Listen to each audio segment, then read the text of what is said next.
शुक्रिया।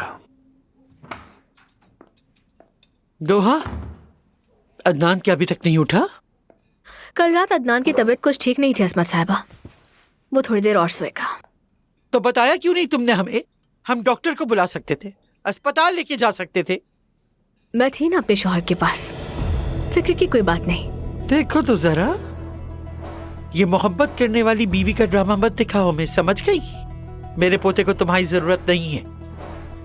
अगर वो सानिया ना होती तो अदनान अभी तक वहीं उसी लॉकअप में बंद पड़ा होता। वैसे ठीक कह रही हैं आप, लेकिन ये भी हो सकता है कि ज़ुमरुद ने ही बताया हो सानिया को कि क्या करना है।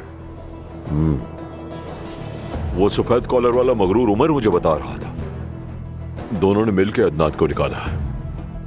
टीम वर्क कहते हैं इसे। माशाल्लाह माशाल्लाह। सही कहा आपने, मैंने अपने शौहर को बाहर निकाला। अदनान के लिए कुछ भी कर सकती हूँ मैं। क्या कोई मसला है? नहीं तो कोई मसला नहीं। बहुत अच्छा किया। मुझे क्या मसला होगा?